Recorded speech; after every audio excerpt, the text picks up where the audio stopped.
कांग्रेस नेता और लोकसभा में नेता प्रतिपक्ष राहुल गांधी ने बुधवार को दावा किया कि संसद से पारित वक्फ संशोधन अधिनियम धर्म की स्वतंत्रता पर हमला और संविधान विरोधी कदम है।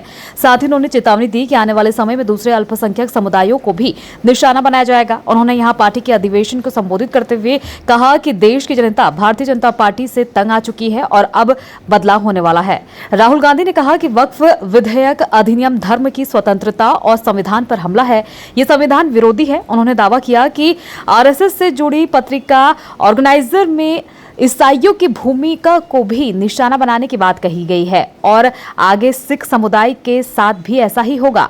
राहुल गांधी ने दावा किया कि देश भारतीय जनता पार्टी से तंग आ गई है और बिहार के विधानसभा चुनाव में ये दिख जाएगा। उन्होंने इस बात पर जोर दिया कि आने वाले समय में बदलाव होने वाला है, लोगों का मूड दिख रहा है। उनके द्वारा संसद में भी जाति जनगणना की मांग उठाए जाने का जिक्र करते हुए उन्होंने कहा कि तेलंगाना में जातिगत सर्वेक्षण के रूप में क्रांतिकारी कदम उठाया गया है।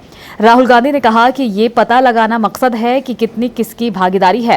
राहुल गांधी ने कहा कि प्रधानमंत्री नरेंद्र मोदी और आरएसएस ने जाति जनगणना से साफ इनकार कर दिया है।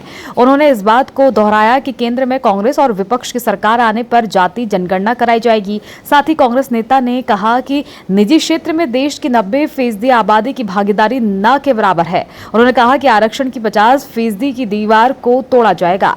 भारतीय जनता पार्टी की सरकार पर संस्थाओं को निशाना बनाने का आरोप लगाते हुए राहुल गांधी ने कहा कि केंद्र अनुसूचित जाति, अनुसूचित जनजाति और ओबीसी के लिए दरवाजे बंद कर रहा है। राहुल गांधी ने अग्निपथ योजना का उल्लेख करते हुए कहा कि गरीबों, दलितों, आदिवासियों के लिए सेना में जाने के अवसर खत्म कर दिए गए हैं। राहुल गांधी ने अमेरिका के डोनाल्ड ट्रंप प्रशासन की ओर से लागू की गई नई टैरिफ नीति का उल्लेख करते हुए कहा कि डोनाल्ड ट्रंप को मोदी जी अपना मित्र कहते हैं। उन्होंने नए टैरिफ लगाने की बात की, लेकिन प्रधानमंत्री ने चूं तक नहीं गई।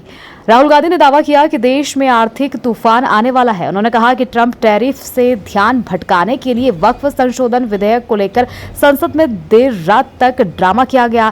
बांग्लादेश के मुख्य सलाहकार मोहम्मद यूनुस के साथ बैंकॉक में प्रधानमंत्री नरेंद्र मोदी की बैठक का उल्लेख करते हुए राहुल गांधी ने कहा कि यूनुस ने भारत के खिलाफ बयानबाजी की, लेकिन प्रधानमंत्री उनके साथ बैठे हुए थे। उन्होंने कहा कि कहां गया 56 इंच की छाती।